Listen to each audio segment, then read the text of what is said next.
I wanted to be the main wife. Whoa. Look, I've always known the game. I get it. Men come into my life. I play my part. They play theirs. And eventually, they fade away. It's just how things go. But this man was different. I knew he had a wife. You knew he had a wife? You wanted to be the main wife? Whoa. And yeah, I knew what that meant.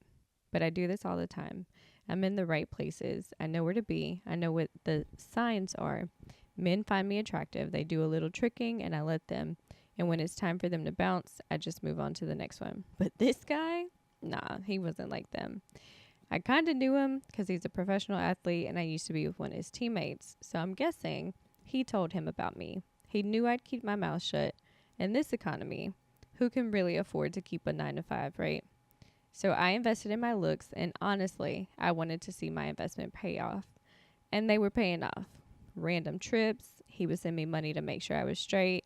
And when we did plan to see each other, he would tell me what he wanted me to wear for dinner, like down to the T. Earrings, everything.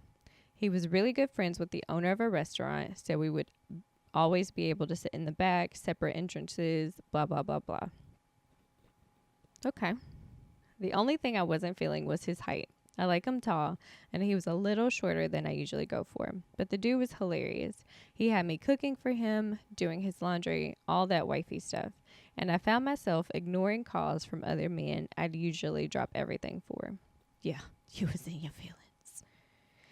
He's an NFL player, and there are rules we all follow. The wives, girlfriends, etc. However, I broke my own rule, which is never look into the wife.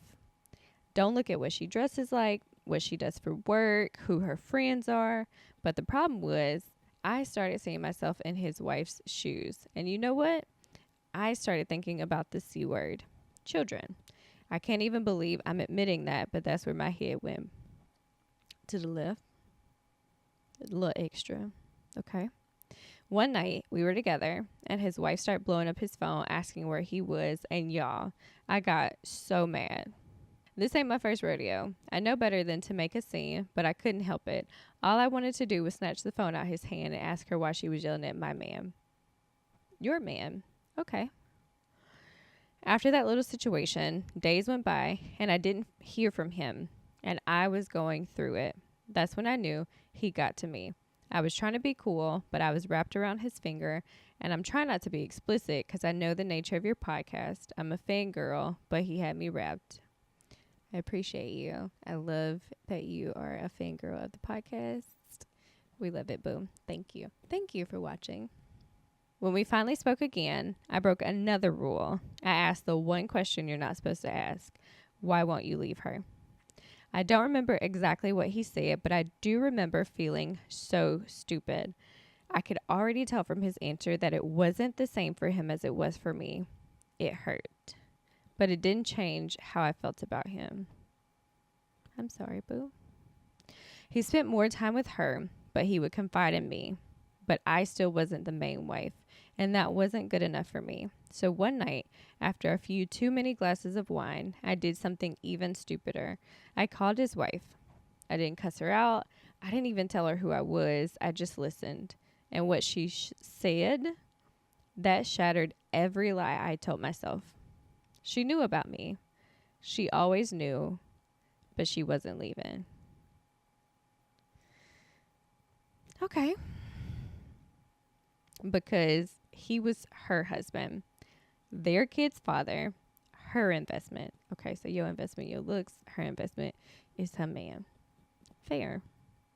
And no matter what I did, I would never come first.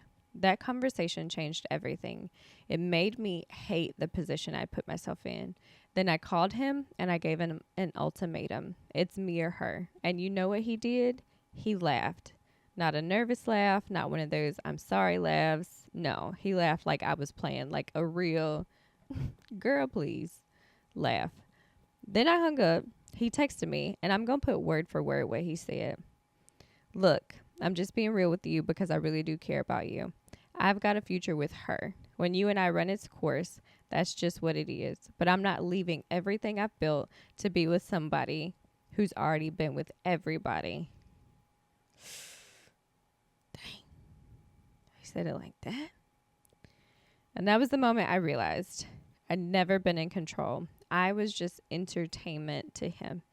I was done after that. I didn't block him, but I made it clear I wasn't going to mess with him again.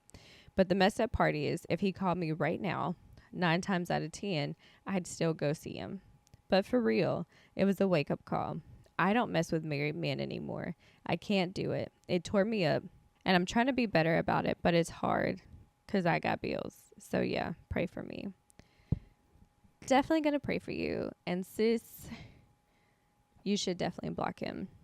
Like, beyond him, beyond his wife, like, you deserve that.